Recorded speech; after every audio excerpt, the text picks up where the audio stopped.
舅妈为了3两银子把我卖了，那年我才10岁。可被卖进侯府后，我才知道我是要被养着做通房丫鬟的。我终究还是走上我娘的老路。我娘以前本是个通房丫鬟，可却意外怀上了我。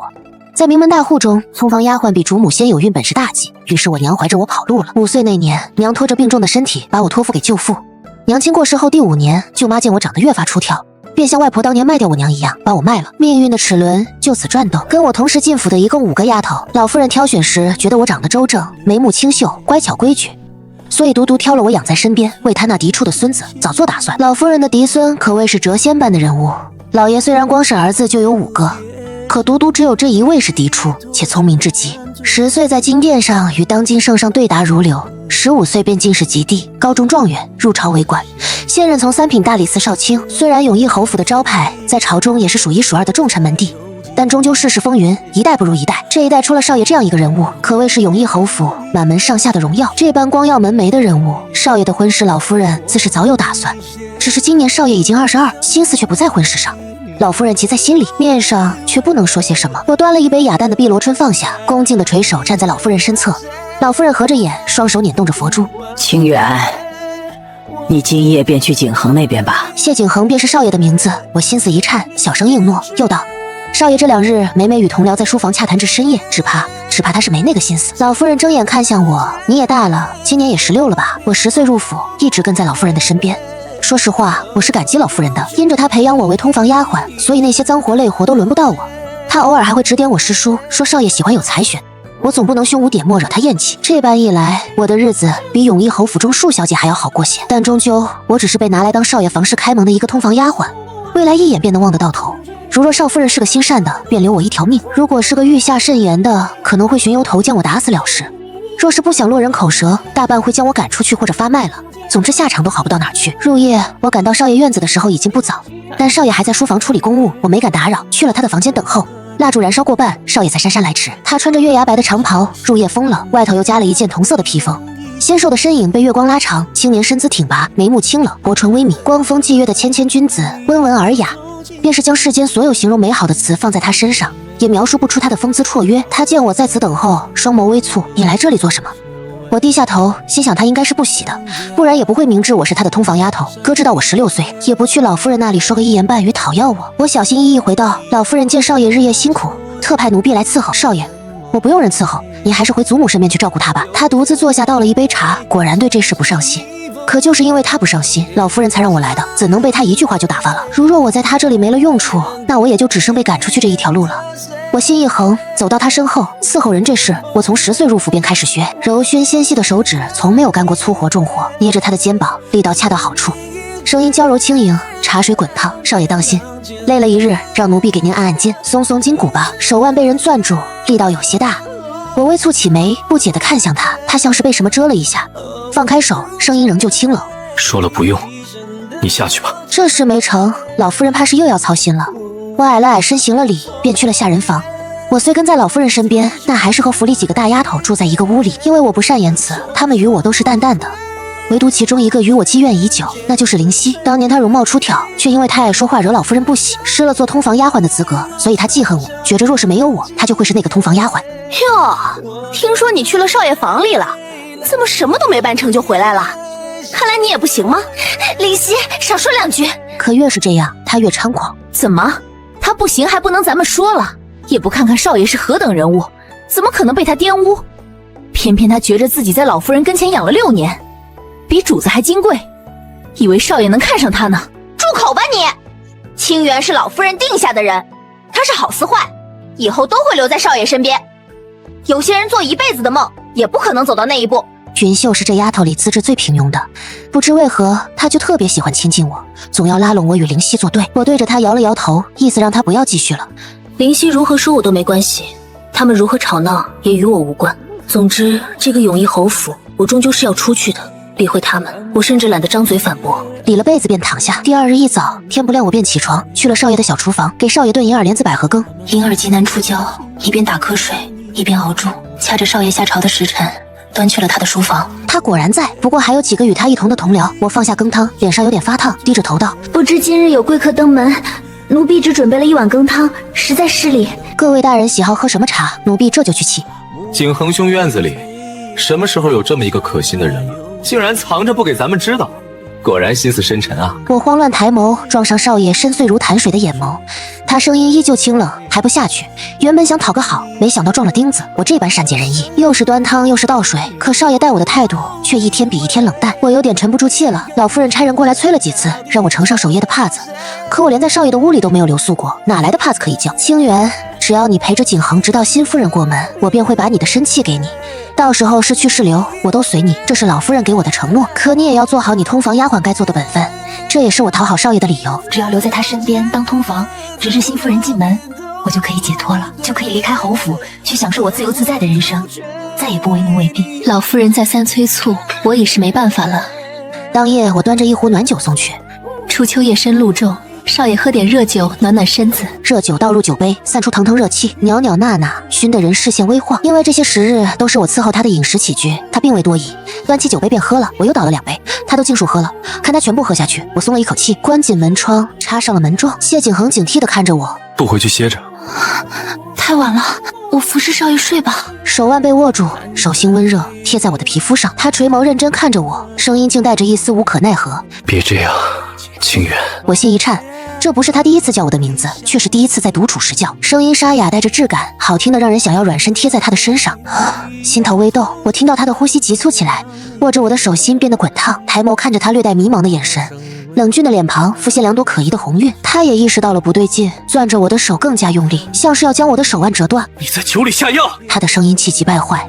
酒是老夫人让云秀端给我的，那一刻我就知道老夫人的心思，她只想知道自己的孙儿行不行，无关乎我这个下人会不会因为触怒少爷而被乱棍打死或者发卖出去。我颤抖着手将她的外衣脱下，声音有着不易察觉的抖：少爷，奴婢服侍您睡。一阵头晕目眩，紧跟着我被压在软床上，炙热的身子贴着我，将我压得结实。抬眸，他的神情仍旧冰冷，可因为药效的催促，他喷洒出的呼吸变得灼热，眸光涣散，声音却带着狠厉：清玄，你就那么想做通房丫鬟吗？不是我想做，是我不得不做，求少爷疼我。男人喉结滚动，眼中最后的一丝清明也被淹没，他几乎是咬着牙：好，你别后悔。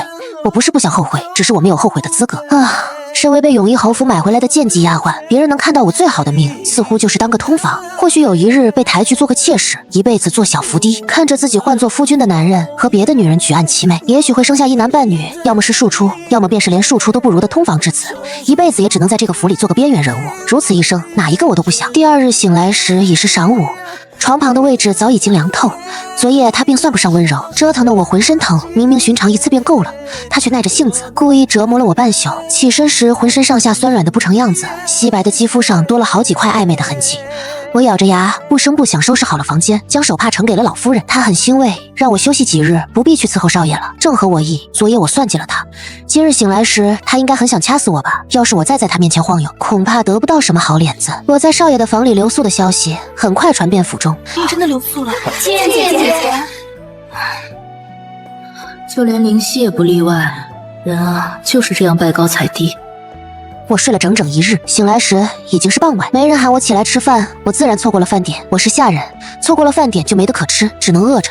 再躺下吧，躺下睡着了就不饿了。房门被人推开，是云秀的声音：你怎么还在睡？少爷差人叫了你几回了，你快去吧。叫我？没听错，是叫我去吗？云秀点了点头。是啊，清河说少爷问了几次你在哪，怎么没去伺候？我忙起身，随意理了理衣服，拖着酸软的身子朝着少爷的院子走去。走到院子前，我又觉得不妥，转去小厨房煮了一壶菊花梨茶端过去，希望他喝了能消消火吧。少爷在书房点着灯，好是在画什么重要的东西？少爷，我轻声喊了一句，他似是有些慌乱，将画好的宣纸团作一团，扔到了角落。再抬眸看我时，已是惯常的清冷。现在还知道来，1日没见到你，去哪儿躲烂了？他一口气问我这么多，我一时不知道怎么回答。我以为经过昨夜的事情，他应该不希望看到我在他面前晃悠，难道那药还有抹去人记忆的功效？我将菊花梨茶盛到他面前，您喝杯甜茶。他垂眸看了茶盅一眼，又抬眸看我，眼中透出戏谑。这茶总没有问题吧？我忙摇头，没，老夫人的目的已经达到了，不会再逼我了。然后他自顾自临摹书帖，只让我在一旁站着，叫我来，不训斥，却也不要我伺候。眼看着天色渐黑，树影的枝桠倒影在窗棂上，我站的腿都有些麻了。他还在临摹，少爷，天不早了，您早些歇息，别累着眼睛。其实是我自己受不了了，站在这里陪着他，连大声呼吸都不敢。他不置可否的了一句，搁下了毛笔，你伺候我休息吧。见我半晌没说话，他投来目光，怎么不肯？我去了他的房间，将床铺抖开，他随后进来，关了房门，动作自然又流畅。我僵直了背，站也不是，走也不是，他倒是自然，双臂展开，等着我过去。忘记怎么伺候我了？我只得硬着头皮上前去解他的衣服。昨夜是因为知道势在必得，又不得不做。今夜除了紧张，我还生出一丝不愿来。难道今日他也被下了药不成？我手哆嗦着，连一个盘扣都解不开。他的呼吸缓缓沉重，热气喷洒在我的头顶，空气变得暧昧不清。他的手搁置在我的腰上，慢慢收紧。怎么不见你昨日这么害羞？脑袋轰的一声，整张脸都变得灼热。原来他什么都记得，那他为何？今夜我抬头，正巧他低头，柔情的唇轻轻碰触，带着难以言喻的悸动。他往日这般清冷的人，此刻浑身却炙热得很。他将我带倒在床上。既然你选择了，就别后悔。后悔？我也要有可后悔的筹码才行。这一夜之后，他便一发不可收拾，每上朝回来都要叫我过去伺候，直到第二日要上朝时才放我离开。如果遇到休木在家，他也会拉着我在书房里画一天的字画，偶尔情不能自持，差点就在书房越界。这样的日子持续了1个多月，我从一开始的惶恐，到后来的顺其自然，再到后来竟然有些喜欢。每日和他待在一起的时光不可否认，我动了心。每与之独处，我都不由侧眸去看他的脸，却总被他敲着头让我专心临摹。这个光风霁月的公子如此出众，京中姑娘纷纷倾心，而我又怎能免俗？可我太明白我们之间身份带来的鸿沟。老夫人从一开始的担心他孙儿不行，到现在又担心他孙儿太过上心，眼见着少爷一日日沉溺在我这里，老夫人终于要摊牌了。她将我叫去，先没说缘由，而是让灵犀端了一木盘的金银首饰任我挑选，拉着我的手一个劲的夸我事情办得好，让我看着选，喜欢的都送给我。我没客气，出了府有的是用钱的地方，我只拿了银子，首饰没要。老夫人很满意，这才说明意图。景恒年纪不小了，我做主给他说了一桩婚事，是内阁老董家的嫡孙女，今年16，与景恒的身份也匹配。我低眉顺眼，老夫人的眼光自然是最好的。景恒也这般说，他已经点头应允了。老夫人道，但因为太后丧妻，国孝3年未满，所以定在了明年这个时候行嫁，过2日便到他们府上去下定。我垂在身侧的手微微攥紧，怕被看出来，又缓缓放开，心里的酸涩如同每日喝的一碗碗苦药，侵入了骨髓里。原来他已经定好了要迎娶的小姐，自然是我不能比的。我早知道是这样的结局，可听到的时候还是难免心中酸涩，这可能就是人的自私心在作祟吧。随即老夫人掏出了我的身契，当初说好，若你办得好，等到心腹过门任你选择，现下你办得很好，这身契我提前还与你，是留是走随你。我想老夫人是担心少爷的心思在我身上过多，害怕新婚之夜他把新娘丢下去找我，惹得心腹过门后夫妻不睦，所以现在就想打发我，这是我求之不得的。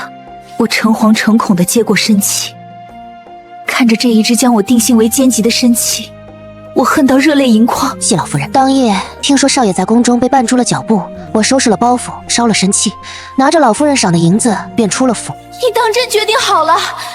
其实我们都能看出来，少爷是极喜欢你的。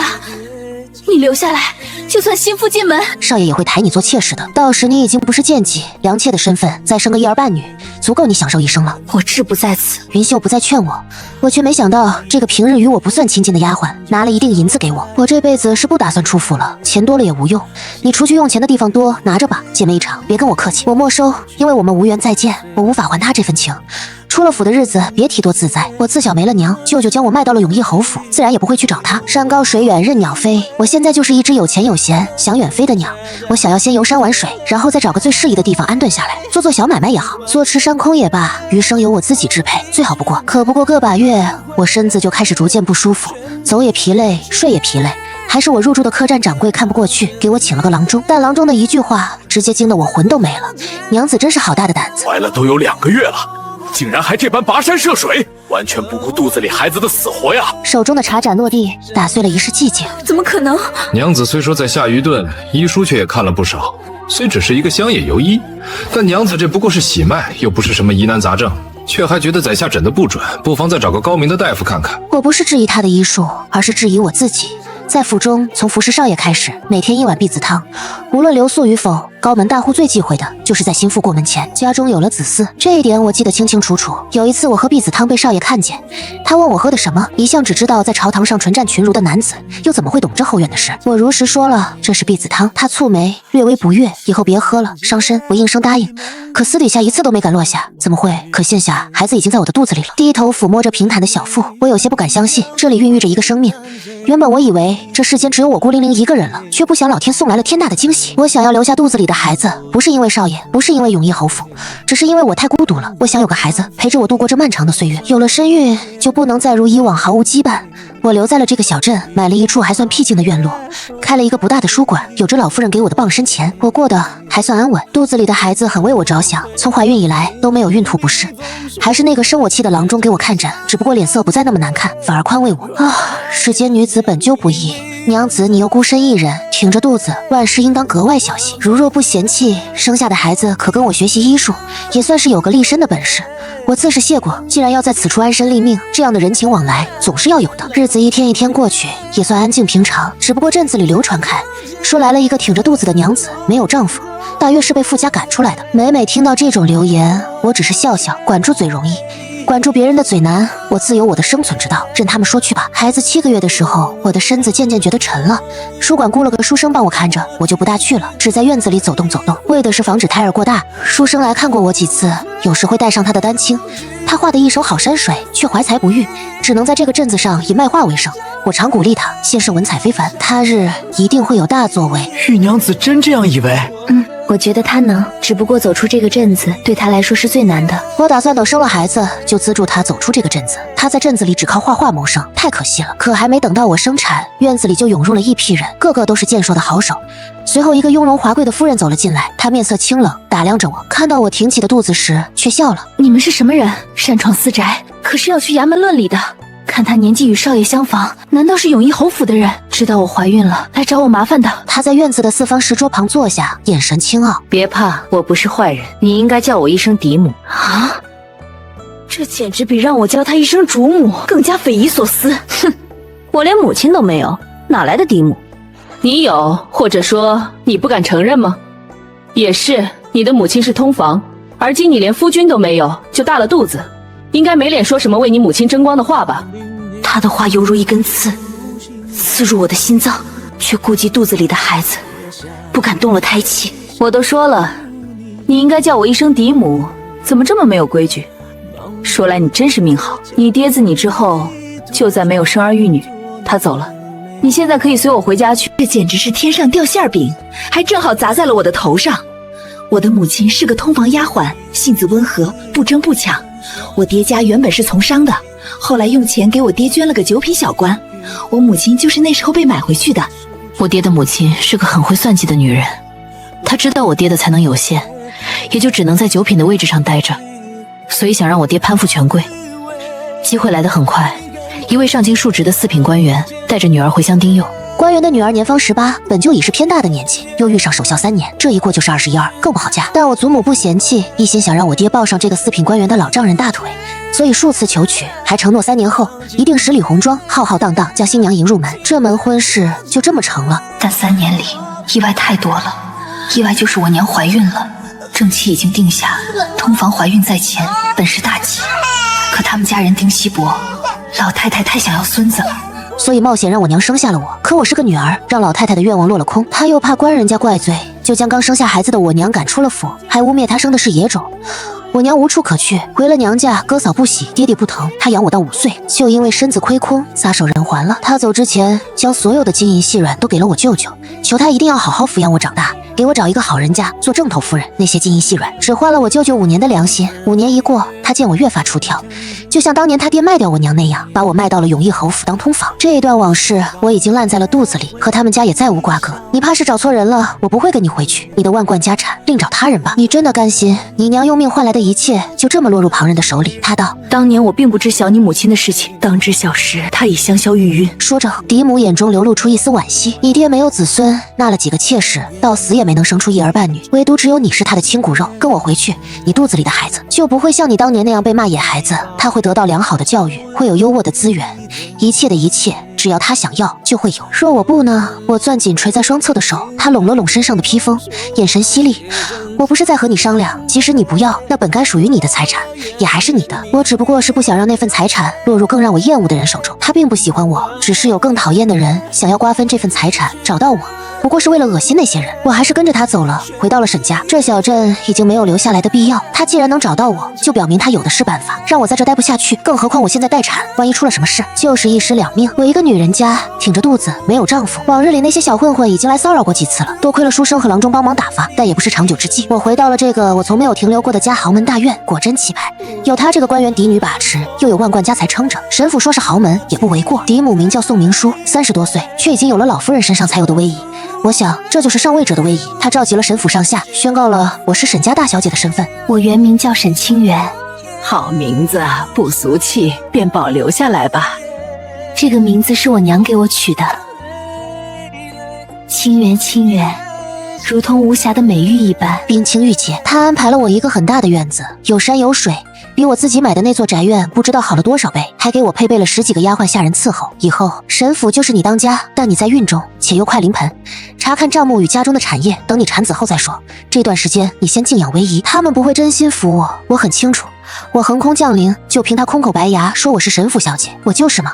更何况我没有任何根基，府中还有荣退的叔公，上京述职的堂兄，他们巴不得将我掀翻，好瓜分沈家财产。可你有底牌。他看向我挺着的肚子，多好，你刚好没嫁出去，只是通房，还被还了生气赶了出来，肚子里又怀着孩子。这孩子一出生就是沈家子，谁敢说没有你爹的血脉？他倒是将我的过往打听得一清二楚，连我是同房，拿了生气出府都知道。也对，他有个在京城为官的哥哥，知道这些也不稀奇。就这样，我在沈府住了下来，下人们还算恭敬，毕竟他们只是拿钱干活，可有的人就不安分了。我也终于知道了宋明书说的想要瓜分沈家财产的人是谁，是沈家的2叔、3叔，他们都是庶出，与我爹并不是一个母亲。老夫人头一个就不待见他们，早早让他们分家出去单过了。只不过因为沈家生意多且复杂，一直有所牵扯。我爹走了才不过1年，他们就已经开始蠢蠢欲动，要分掉沈家，赶走嫡母。不过因为嫡母娘家的威势，他们一直没得手。2叔、3叔来的时候，我正在祠堂上香，宋明书将3支点燃的香递到我的手中，我没有接。宋明书劝我，人都走了，有些礼数还是要有的，不为别的，就为了给活着的人看，我才勉强接过香插上。2叔、3叔匆匆而来，指着我就是一顿诋毁。你瞅瞅他，哪一点像三哥？他肯定不是正统的沈家小姐，你不能为了沈家的权力不旁落，随便找个人顶替吧。再说，她一个女子还怀着孕就动起门来，实在是贪图沈家财产。他们一字一句针对的都是宋明书，因为我是宋明书找来的，因为我站在宋明书这一边，可以让他们得不到一点好处。这样的场景，他似乎已经经历过很多回了。听着他们的指责，甚至眉头都没皱一下。他哪里不像你们那个短命的三哥了？不像你们短命的三哥，难道那股刻薄劲不跟去世的婆母一样？这你们都看不出来？我怀疑宋明书在骂人，但没有证据。沈家家产由沈家子孙继承，这是婆母生前写下的规矩。她是沈家女，腹中自然是沈家子，生下来就可以继承沈家家产，大可以去泉下找婆母理论，别在这里与我多费口舌。好啊好啊，你仗着有为官的哥哥，有荣退的爹爹，竟可以这样颠倒黑白。我憋不住了，蹦出来一句：两位叔叔如果有这个本事，也可以颠倒黑白。2个人脸色憋得青紫，宋明书也侧眸，高看了我一眼。这就是强权，虽然不想承认，但是很好使。宋明书可以把持沈家，可以将我接回来，直接放在沈家小姐的位置上，可以给我管家钥匙，都是因为他有强权，他不怕事，他有人兜底，别人斗不过他，他就是这样自信。可就是这样看似跋扈的女人，却有着让人心酸的过往。我听贴身伺候我的婉婿说，其实宋明书有个相好的男子，只是一个穷酸的秀才，他家看不上他，也不妥协，竟拖着他17、18岁不嫁人。随后祖母去世，需要丁忧，他更是想要耗到20好几，老了再嫁给那个秀才，堵住他爹爹的口。天不随人愿，一场风寒就夺了那秀才的命。他在家乡跟随爹爹丁忧，他连最后一面都没见上。后来心如死灰，随着他爹的安排嫁到了沈家，却不想又是另外一个虎狼窝。我爹多情，嫌弃他嫁入门时已经20好几，1年内就纳了2个妾，日子久了，妾室更是多了起来。他的心早就死了，我爹那几个女人都与他无关，他不过是为了他们宋家活着而已。生夏之雨的时候是年底，寒风阵阵，府里的地笼烧得暖和。我也没有子孙福，这辈子没个自己的孩子，看着你生孩子，我是真高兴。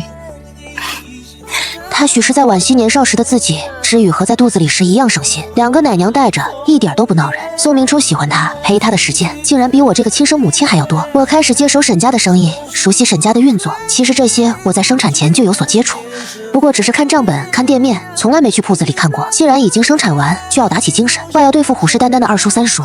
那要查看自家店铺，以防内贼。宋明书的心都在知雨身上，也由着我去。我便开始外出视察店铺。沈家生意遍布朝野，大到古玩钱庄，小到百货客栈，都有沈家的产业。就这样，我开始从身边查起，逐渐朝外扩展。这一查就是5年。5年后，我再次回到沈府，刚下了马车，就见宋明书风风火火地跑出来，叫人拿了皮球挡住寒风，却是劈在了我身后的小不点身上。他一个劲数落我：“你呀，你说说你，查个查生意，为什么非要带知雨去？他才5岁。”跟着你颠簸，这么小点就吃苦。这次不过是去隔壁镇子待了5天而已，被他说的好似带着知雨出去了5年。不管日后你要去哪儿，自己去，别带我的知雨。自我生下知雨就开始忙生意，都是他带着知雨，所以他比我更疼爱知雨。知雨嘴甜，抱着他的脖颈撒娇：“祖母，好想你，好像好几个秋天没看到你一样的想。”哎呦，我的知雨，我的心肝。宋明书开心极了：“祖母带你玩，祖母带你见舅老爷。”知雨歪头，他要叫什么？宋明书转头问我，我摇摇头，不知道，应该是叫舅老爷。旁边的马夫插嘴：“知雨乖，你的舅老爷从京城回来休假了，祖母带你去找舅老爷玩好不好？舅老爷还带了个京城的朋友来，祖母带你去见一见。”不要不要，知雨要和祖母在一起，在家里看鱼讲故事。好好好，都听知雨的。他将知雨抱走，甚至都没看站在门口的我一眼，随后又回头道：“我哥哥宋延州要来沈府看我，就在今晚，刚好你回来了，也准备着。”京城来的人啊，我脑海里闪过一个身影，苦笑着摇头。6年了，他不会记得我了。按照当时的时间来算，他已经成亲5年了吧？孩子也就比知雨小个1、2岁。意识到我在想什么，我忙回神，不该再想他的。宋延州现在位居3品大员，是朝中的大官，他爹当年都没有他官做的大，就荣退了，所以沈府凡事都小心备着，不可有差池。虽说是来沈府看妹妹，但沈府也不能失了礼数，所以当夜沈府热闹非凡，我也特意打扮了一番，穿得华贵了些。宋明书上前头接他哥哥了，我牵着知雨的手往外走，还小心嘱咐着：“今日家中有贵客，不可胡闹，要乖一些。”“晚一些，我再带着你去后院摘桂花，可好？”知雨认真点头，抬头看向门外时，稚嫩的声音带着真诚：“好英俊的叔叔啊。”我微笑着抬头，心想应该说的是宋彦州了。可当我望向眼前的男子，嘴角的笑瞬间凝结。他眉眼依旧，只是沉稳的气质更显冷冽，脸上多了成熟，比6年前更显威严。他那双清冷的眸，先是看了看知雨，又落在我的身上，目光冰凉的可怕。宋明书还不知情，笑着介绍：“这边是我的女儿，我们沈家的当家人沈清源，这是他的孩子。”知雨听到准确的介绍，他的眸子沉了沉，含义更甚。他张口，声音冷淡，看着这般年轻，没想到孩子都这么大了。是啊，孩子4岁了。我脱口而出。宋明书疑惑地看向我，又看看谢景恒，他没弄明白怎么回事。谢景恒轻笑，带着讽刺：“好本事？什么本事？”宋延州打岔过来：“他是个身高魁梧的汉子，故兄何出此言啊？”宋明书这才想起介绍，还没介绍，谢景恒现今可是正2品官员，刑部右侍郎，那可是京城炙手可热的人物。妹妹，你可要好好招待。他果然高升了。我缓缓矮身，施了一礼：“民女沈清源，见过谢大人。”他阴恻恻地看了我一眼，便被宋延州拽着去了外面的席面。我刚刚脱口而出说知雨4岁，是我私心。我私心里不想让他知道我生了他的孩子，这孩子是在一碗不辣的婢子汤中留下来的，他本就是不被谢家所希望的存在。我是主人家，再怎么都要坐在席面上与谢景恒这个贵宾同席招待。宋明书久未见家人，自然高兴得很，一个劲儿和宋延州说话敬酒，而我带着知雨坐立不安。知雨有些困了，揉了揉眼睛，我找到突破口，起身抱歉道：“小儿顽劣，怕是困了会闹倦，我这就带他下去哄睡。大人们请自便。”孩子困了，交由奶娘便是。你身为主人家，一顿饭总该陪陪。谢景恒斟酒自酌，抬眸看来，眼中的情绪我看不懂。就是平时都是奶娘哄睡，来人，把少爷抱下去。大多也都是我抱着睡，什么时候你这么操心了？我头一次觉得宋明书的开朗过了头，刚抬起的身子又落了回去。知雨被奶娘抱走，谢景恒在我对面喝酒，谁敬他都喝。不过半会便见他有些坐不稳了。来人，带谢大人去醒醒酒。我有些看不下去了。沈府家大，我怕路黑，沈小姐引路如何？避无可避，我只得起身，带着她前往后庭醒酒。我打着一盏莲花灯在前面走着，身后的男人脚步声一深一浅，似是醉得厉害，想要去扶他，终是觉得身份不合适，只得作罢。行至假山处，肩膀被人拉住，手中的灯笼掉落，我也被压在了假山上。你好得很，好得很啊！月色下，他漆黑的眼眸带着醉酒后的朦胧。民女不知道谢大人在说什么。我撇过头，假山石硌着我的后背，生疼。装你真会装。他道：以往是不是也是装的？所以我也是你的玩物，对吧？我蹙眉，觉得他醉得厉害，怎么又和玩物扯上关系了？谢大人，慎言，再叫一声少爷试试。他的语气带着威胁。我抬眸，少爷，奴婢还以为你打算一辈子都装作不认识我。他眼中有受伤的神情划过。少爷，如今奴婢已经不是贱籍，也被沈家认回。清源还未多谢少爷当年的照顾之恩，我这是实话。当年虽跟他不过数月，可他从未苛待我，待我温柔，不把我当下人使唤，时常教我练字画画，这些我都记得。所以你就一走了之，来报答我对你的恩情。他凑得很近，灼热的气息洒在脸上，带着一股酒香。我想要逃，却被他按得死死的。清源不过是个下人，现如今已经产子，又何必再纠缠？少爷，您家中人知晓，也定不会轻饶。这话果然有用，摁着我肩膀的手缓缓放开。他身子一轻，退了数步。你好狠的心。他声音沙哑。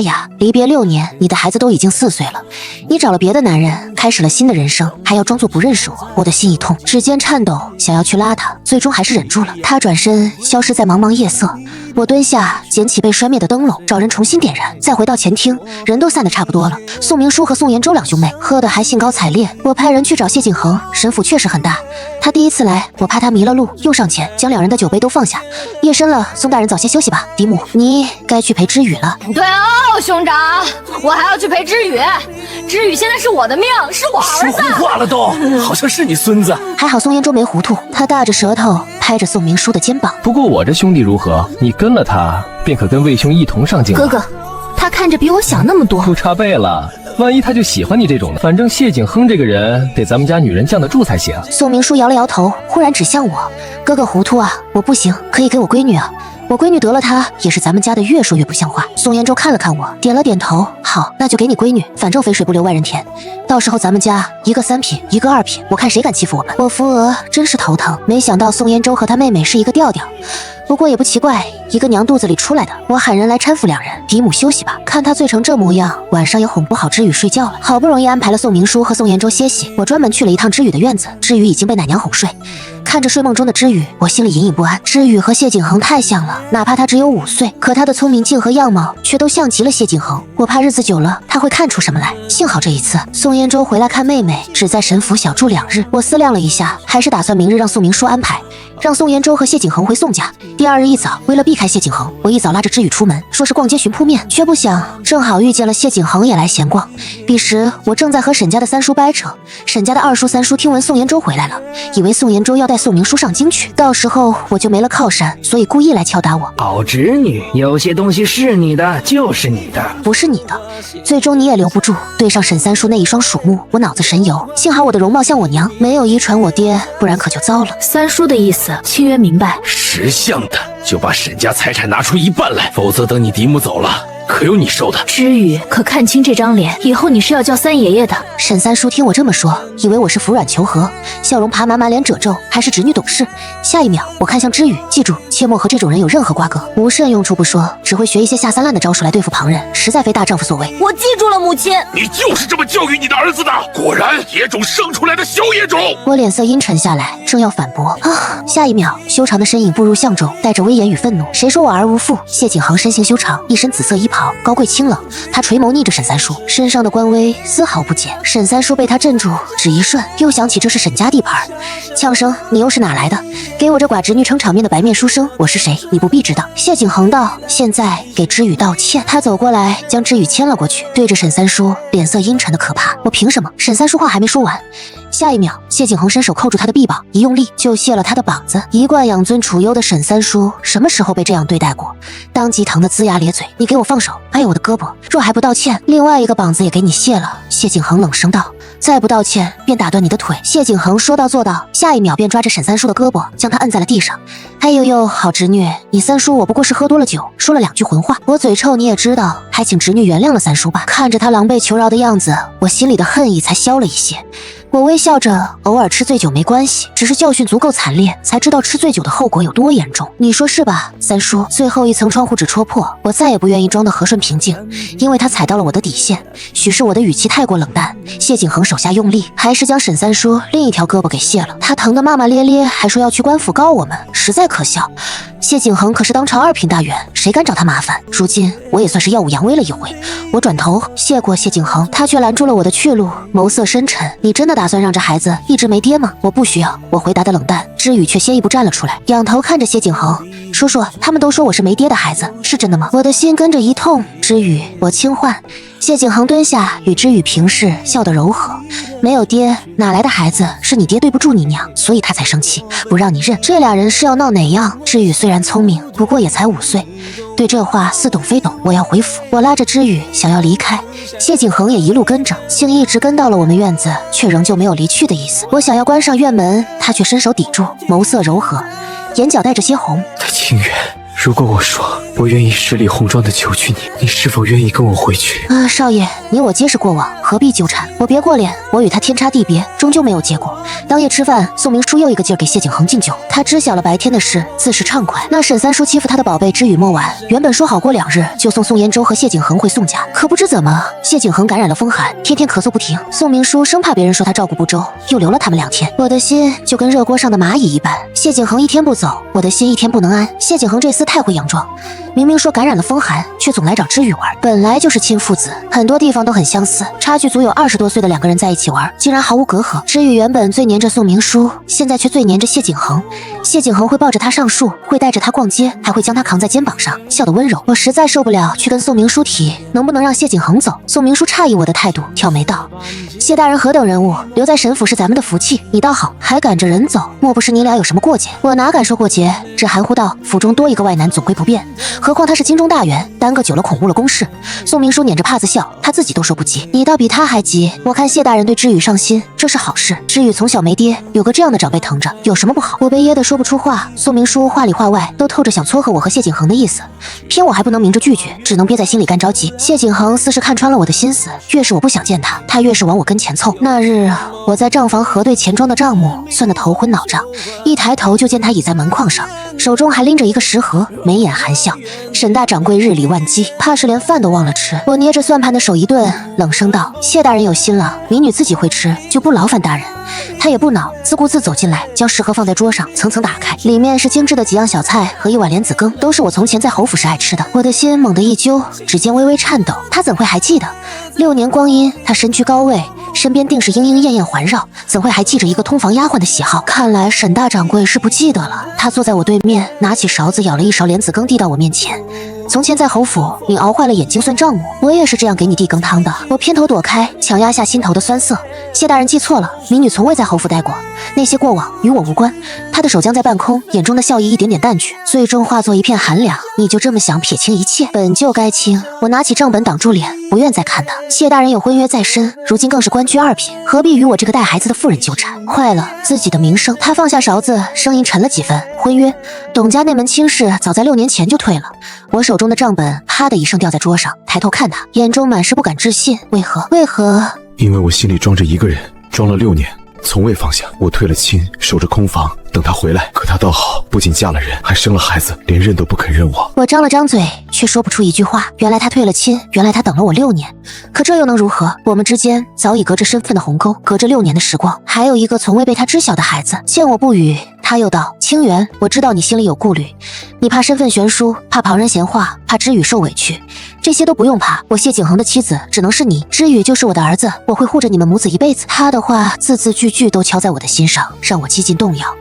可我一想到当年在侯府的日子，想到自己只是个通房丫鬟，想到沈家的那些纷争，便又硬起心肠。谢大人不必再说了，我心意已决，不会跟你回去。他看着我，眼中满是受伤，最终只是叹了口气，起身离开。看着他落寞的背影，我蹲在地上，捂住脸，泪水无声的滑落。我何尝不想跟他走，可我不能，我不能让知雨活在旁人的指指点点中，不能让自己再回到那个寄人篱下的日子。日子一天天过去，谢景恒的风寒早已痊愈，却依旧没有离开的意思。他每日陪着知雨玩耍，教知雨读书写字，给知雨讲经中的趣事，父子俩的感情越来越深，知雨越来越黏他，整日谢叔叔挂在嘴边，甚至晚上都要找他讲故事才肯睡觉。宋明书看在眼里，喜在心里，整日在我耳边念叨，让我答应谢景恒的求娶。沈二叔三叔见谢景恒留在沈府，对我百般讨好，再也不敢提瓜分家产的事，甚至还主动上门请安，态度恭敬得很。有谢景恒在，沈家的那些纷争竟都迎刃而解。那日，知雨突然拉着我和谢景恒的手，将我们的手放在一起，仰着小脸道：“母亲，谢叔叔，你们是不是在一起了？就像书里写的，爹爹和娘亲那样，永远在一起。”我的脸瞬间红了，想要抽回手，却被谢景恒紧紧握住。他低头看着知雨，笑得温柔。知雨希望我们在一起吗？知雨用力点头，希望。这样知雨就有爹爹了。谢叔叔就是知雨的爹爹。孩子的话最是天真，却也最是戳心。我看着知雨期盼的眼神，又看着谢景恒眼中的深情，心里的防线一点点崩塌。或许我真的可以试着相信他，试着给自己和孩子一个完整的家。当晚，谢景恒再次向我求娶，这一次他没有说华丽的辞藻，只是握着我的手，一字一句道：“清源，我不求你立刻忘记过去，只求你给我一个机会，让我照顾你和知雨。余生我定不负你。”我看着他眼中的真诚，终究点了点头。6年的等待，6年的牵挂，终究抵不过心底的情谊。或许这一次我可以勇敢一次。见我答应，谢景恒激动地将我拥入怀中，滚烫的吻落在我的额头，带着失而复得的喜悦。清源，谢谢你。谢谢你愿意给我机会。我靠在他的怀里，听着他有力的心跳，心中一片安稳。6年的漂泊，6年的坚强，在这一刻，终于可以卸下所有的防备。宋明书得知我答应了谢景恒的求娶，笑得合不拢嘴，当即让人开始准备婚事，还说要风风光光的将我嫁出去，让京中所有人都知道沈家的大小姐不是好欺负的。谢景恒派人快马加鞭回京，禀报老夫人这个消息。老夫人得知后喜极而泣，当即让人准备聘礼，还说要亲自来沈家迎亲。转眼1个月过去，京中的聘礼浩浩荡荡的送到了沈府，金银珠宝绫罗绸缎堆满了整个院子，轰动了整个县城，人人都羡慕沈家大小姐有福气，嫁了个京中2品大员，还是永义侯府的嫡孙。沈二叔三叔更是巴结，忙前忙后的帮忙准备婚事，生怕怠慢了谢景恒。而我也在宋明书的陪伴下开始准备嫁衣，心中既期待又忐忑。婚期定在1个月后，谢景恒怕我累着，不让我操心任何事，所有的一切都由他和宋明书打理。他每日陪着我，带我去看嫁妆，给我讲侯府的趣事，让我慢慢适应即将到来的京中生活。知雨得知自己要跟着母亲去京城，还要有一个真正的爹爹，开心的不得了，整日围着我们转，嘴里念叨着要去京城看皇宫、看大老虎。出发去京城的前一日，我去了一趟城郊的小院，那是我离开侯府后第一个安身立命的地方，也是我和知雨度过5年时光的地方。院子里的桂花还在，只是无人打理，略显荒芜。谢景恒陪在我身边，牵着我的手，舍不得。我点头又摇头，不是舍不得，只是感慨。没想到6年过去，我竟又要回到京城，还成了你的妻子。他将我拥入怀中，不管过去如何，未来我会陪着你，再也不会让你一个人。夕阳下，我们的身影依偎在一起，温暖而美好。第2日，我们收拾好行装，准备出发去京城。宋明书拉着我的手，眼中满是不舍。到了京城，要好好照顾自己，照顾知雨。要是受了委屈，就派人送信回来。娘永远是你的靠山。我眼眶一红，点了点头。嫡母，你也要好好照顾自己，沈家就拜托你了。等我在京城安定下来，就接你去京城住。宋明书笑着摆手，我就不去了。沈府是我的根，我守着沈府，等你们回来。告别了宋明书，我们坐上马车，朝着京城的方向出发。知雨坐在我和谢景恒中间，扒着车窗，好奇地看着外面的风景，叽叽喳喳说个不停。谢景恒看着知雨，眼中满是宠溺，又转头看向我，伸手将我揽入怀中。累了就靠在我身上睡一会儿，到京城还有一段路。我靠在他的怀里，听着他的心跳，渐渐进入了梦乡。一路颠簸，半个月后，我们终于抵达了京城。永义侯府的人早已在城门口等候，老夫人亲自来了，看到我，眼中满是笑意，拉着我的手不肯放。清源，你可算回来了，景恒等了你6年，委屈你了。我看着老夫人，心中满是感激。老夫人言重了，是清源不懂事，让您和少爷担心了。老夫人笑着摇头，回来就好，回来就好。回到侯府，府中张灯结彩，处处都是喜庆的氛围。下人们都恭敬地向我行礼，喊我少夫人。那一刻，我才真正感觉到，我不再是那个寄人篱下的通房丫鬟，而是永义侯府的少夫人，是谢景恒明媒正娶的妻子。大婚那日，10里红妆，锣鼓喧天，京中所有的官员都来道贺，场面盛大无比。我穿着大红的嫁衣，盖着红盖头，被谢景恒牵着手，一步步走进了永义侯府的大门，走进了属于我们的未来。洞房花烛夜，谢景恒掀开我的红盖头，看着我，眼中满是深情。清源，从今往后，你就是我谢景恒唯一的妻子，余生唯你一人。我看着他，眼中满是泪水，点了点头。6年的等待，6年的辗转，终究换来了相守。从今往后，我不再是孤身一人，我有他，有知雨，有一个完整的家。婚后的日子温馨而甜蜜，谢景恒待我极好，事事都依着我，将我宠成了公主。老夫人也十分疼我，府中的大小事务都交由我打理，从不苛责。知雨更是成了侯府的小宝贝，老夫人疼她，谢景恒宠她，府中的下人更是不敢怠慢。他整日跟在谢景恒身后喊着爹爹，父子俩形影不离，惹得府中上下都哈哈大笑。只是京中的贵妇们难免会有一些闲言碎语，说我出身低微，配不上谢景恒。可谢景恒从不理会，每次带我出席宴会，都紧紧牵着我的手，向所有人宣告我是他谢景恒的妻子，是永义侯府的少夫人。有一次，一位尚书夫人当众嘲讽我出身低贱，谢景恒当即冷了脸，道：“我的妻子轮不到旁人智慧，审视清玄，温婉贤淑，聪慧能干，是我谢景恒这辈子最幸运的遇见。谁敢再辱他，就是与我谢景恒为敌。”那尚书夫人吓得脸色惨白，再也不敢多说一句话。从那以后，京中再也没有人敢对我指指点点，人人都知道永义侯府的少夫人是谢大人放在心尖上的人。日子一天天过去，我渐渐适应了京中的生活，也将侯府打理得井井有条。老夫人看在眼里，喜在心里，时常对人说她没有看错人，清源是个好媳妇。婚后1年，我再次怀孕，谢景恒得知后欣喜若狂，整日守在我身边，寸步不离，生怕我有半点闪失。老夫人更是高兴，亲自派人去寺庙祈福，希望我能生个大胖小子。10月怀胎，1朝分娩，我生下了一个女儿，粉雕玉琢，十分可爱。谢景恒将女儿抱在怀里，笑得合不拢嘴，给她取名为谢念远，取思念清源之意。至于有了妹妹，十分开心，整日守在妹妹的摇篮边，小心翼翼地看着，生怕碰着妹妹。